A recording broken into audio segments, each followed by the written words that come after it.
అందరికీ జై శ్రీరామ్. ఈ చెత్త నా కొడుకు వేస్ట్ గాడు భార్యని ఎంత దారుణంగా మోసం చేశాడో మీకు తెలిస్తే నిజంగా నేను తిట్టిన దానికన్నా మీరు డబల్ తిడతారు. నోటికి ఎంత వస్తే అన్ని బూతులు మాట్లాడేస్తారు.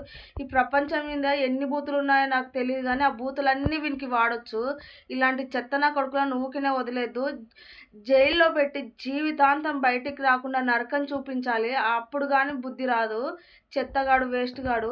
నిజంగా ఈ వీడియో నేనైతే ఇట్లా యూట్యూబ్లో చూసాను. యూట్యూబ్లో చూసినాక నాకు చాలా అంటే చాలా భయం వేసింది. అరే, భర్తను కూడా నమ్మకుండా అయిందా ఈ జనరేషన్లో? ఇంకెవరు నమ్ముతాము?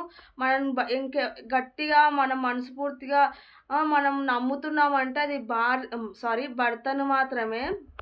ఎందుకంటే ఒక ఇంటి నుంచి మనము పెళ్లి చేసుకొని ఇంకొక ఇంటికి వచ్చామంటే ఆ ఫ్యామిలీలో కానీ ఎవరినైనా నమ్మాలంటే భర్తనే నమ్ముతాము. కానీ వాడే మోసం చేస్తే ఇంకెవరిని నమ్ముతాం చెప్పండి? ఏం చేసిండంటే వాడు భార్య అంట స్నానం చేస్తుంటే భార్య వీడియో అంటే స్నానం చేసే వీడియో తీసి అలాగే బట్టలు మార్చుకుంటుంటే ఆ వీడియోలు తీయడము, అలాగే స్నానం చేస్తుంటే ఆ వీడియోలు తీయడము తీసి బ్రోకర్స్కి అమ్ముకుంటున్నాడంట ఆ వీడియోలు. మళ్ళా దారుణం ఏందంటే బాబోయ్, నిజంగా చిచి చెప్పడానికే గలీజ్గా ఉంది. కానీ ఎట్లా నాశనం అయిండో, వాడు ఎట్లా పుట్టిండో తెలీదు. వాళ్ళిద్దరూ ఇప్పుడు బెడ్రూమ్లో చేసుకునే పని కూడా వీడియో తీసి ఎక్కువ డబ్బులకు అమ్ముకుంటారంట. ఆ బ్రోకర్స్ కూడా ఎలా కొంటారో మరి, ఈ వీడియోలు తీసుకొని వాళ్ళేం చేస్తారో అసలు నాకైతే అర్థం కాలేదు. వాళ్ళకు సిగ్గు లేదు, ఇచ్చేవానికి సిగ్గు లేదు. ఇంకా అమ్మాయికైతే డౌట్ వచ్చిందంట. ఎందుకో మా ఆయన అంటే కొన్ని రోజులు బాగానే ఉన్నాడంట. ఆ తర్వాత ఇలా చేయడం అయితే స్టార్ట్ చేసిండంట.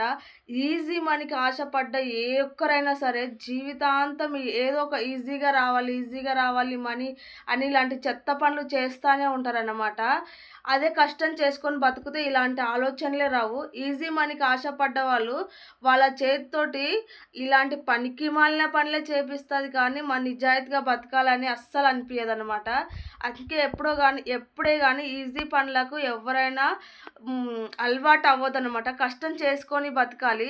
ఎన్ని రోజులు ఉంటారు మీరు బయటపడకుండా?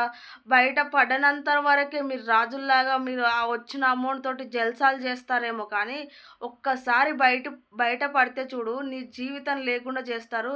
అన్ని ఫ్యామిలీలు అంటే నీ ఫ్యామిలీ నిన్ను ఎంకేసుకొస్తుందేమో, కానీ నువ్వు ఎవరినైతే జీవితం నాశనం చేసినావు వాళ్ళ ఫ్యామిలీ ఊకోదు కదా. వాళ్ళ ఫ్యామిలీ నేను మరగతని జీవితాంతం లైఫ్ లేకుండా చేస్తారు తలుచుకుంటే. అందుకే దయచేసి చెప్తున్నా, ఇలా నీ సుఖం కోసం నీకు ఈజీగా మనీ రావాలనేసి పక్కనోళ్ళ జీవితంతో ఆడుకోవద్దు ఎవరైనా సరే. అయితే అమ్మాయి వీడియోలు కానీ ఫొటోస్ కానీ ఇలా అన్నీ అయితే అమౌంట్ కోసం ఇంత అమౌంట్ అంటే ఫోటోలకు ఇంత అమౌంట్ అంట, లేకుంటే వీడియోకి ఇంత అమౌంట్, ఇంకా బెడ్రూమ్లో వీడియోకు ఇంకా అమౌంట్ అంట. అట్లా అమౌంట్ పెంచుకుంటూ అవి అయితే ఆ వీడియోలు పంపిస్తాడంట, వీడియోలు ఫోటోలు. ఆ అమ్మాయికి ఒక్కసారి డౌట్ వచ్చి పాపము. అందుకే నేను చెప్తున్నాను, ఎవ్వరు కానీ ఈజీ మనీకి అస్సలు ఆశపడొద్దు. మన కష్టం చేసుకొని మనం బ్రతకాలి అని ఆలోచించాలి, కానీ ఈజీ మనీకి ఎప్పుడు ఆశపడొద్దు.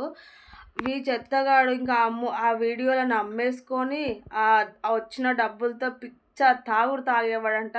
ఇక తాగి డైలీ ఇంట్లోనే పడుకునేవాడంట. అయితే ఒక్కరోజు అమ్మాయికి అయితే డౌట్ వచ్చిందనమాట. వీడు చేసే ప్రవర్తన అంతా కొంచెం డిఫరెంట్గా ఉంది. ఆ అమ్మాయి చూస్తే ఒకలాగా ఉంటున్నాడు, అమ్మాయి చూడకుండా ఉంటే ఒకలాగా ఉంటున్నాడు. ఇంక ఈ అమ్మాయికి డౌట్ వచ్చి ఒకసారి అయితే రెడ్ హ్యాండ్గా పట్టుకుంది. ఎందుకంటే ఫోన్లో వీడియోస్ ఫొటోస్ అవన్నీ ఉన్నాయన్నమాట. ఇంట్లో ట్విస్ట్ ఏంటంటే ఆ అమ్మాయికి ఫోన్ లేదు. కాబట్టి ఆ అమ్మాయికి ఆ ఫోన్ తోటి అప్పుడప్పుడు వాళ్ళ అమ్మ వాళ్ళకి కాల్ మాట్లాడినప్పుడు అట్లా వీడియోలు దొరికిపోయినాయి. నిలదీసి అడిగితే వానికి నోట్లో మాట రాలే. ముఖం ఏడబెట్టుకున్నాడో నాకైతే అర్థం కాదు. చెత్త కొడుకు ఇలా చేశారంట.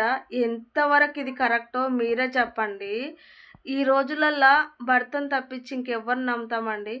20 సంవత్సరాలు అమ్మ నాన్న మనల్ని పెంచి పెద్దగా చేస్తారు. మనకి ఏ లోటు ఉండదు అసలు అమ్మ నాన్నతో. మనకు కావాల్సినయన్నీ తీసుకొస్తారు. మనకేమేం కావాలో చేస్తారు.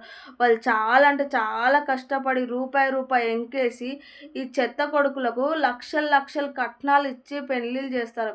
ఎందుకంటే ఇక్కడ నేను ఎంత బాగా చూసుకున్నానో నా కూతుర్ని కూడా ఆడ అంతే బాగా చూసుకోవాలనేసి వాళ్ళు అడిగినంత కట్నము, బంగారు, బైకులు పెట్టేసి సాగనంపుతారు. ఈడికొచ్చి గొడ్డు సాకిరీ చేయాలి. వాళ్ళకందరికి టీలు, కాఫీలు, బట్టలు ఉతకాలి, వంట చేయాలి, టిఫిన్ అంట, లంచ్ అంట, మళ్ళీ తర్వాత డిన్నర్ అంట, పిల్లలు పుట్టాలి, మళ్ళీ పిల్లలు పుట్టకపోతే ఓ బాధ, పిల్లలు పుడితే ఓ బాధ, పిల్లలను చూసుకోవాలి, వీళ్ళకి అట్ని చేయాలి. మళ్ళీ ఎంత చేసినా మనం పరాయి వాళ్ళమే, పట్టించుకోరు. ఇలా టార్చర్ పెడతారు. కొంతమంది ఇట్లా ఉంటే కొంతమంది ఇట్లా చేస్తారు. అమ్మాయికి అసలు ఏడ మనశ్శాంతిగా ఉండనియరు అనుకుంటా. వాళ్ళు కట్నాలు ఇప్పుడు అమ్మ నాన్న మనకు అంతంత కట్నాలు ఇచ్చి వీళ్ళ ఇంటికి పంపిస్తారంటే మనల్ని వాళ్ళలాగా చూసుకుంటారు అనేసి. అప్పుడు మనము చూడండి మనకు అంత చేసిన అమ్మ నాన్ననే ఇప్పుడు పెళ్ళి అయినాక భర్త దగ్గరికి వచ్చినాక ఒక 2 మంత్స్ భర్త దగ్గర ఉంటే మనకు ప్రపంచంలో ఎవ్వరు ఎక్కువ కాదు. భర్తనే మన ప్రపంచం, మనం భర్తనే మనకిష్టం అని అనుకుంటాం. భర్త మీద చూపించినంత ప్రేమ ఇంకెవ్వరి మీద చూపించలేము. కానీ కొంతమంది ఇంత దారుణంగా మోసం చేసి ఇలా చేస్తున్నారు. నాకైతే 100% కరెక్ట్ అనిపించలేదు. మీకేమనిపించిందో కామెంట్ చేయండి మర్చిపోకుండా. ఛానల్ సబ్స్క్రైబ్ చేసుకోండి. లైక్ చేయండి నచ్చితే.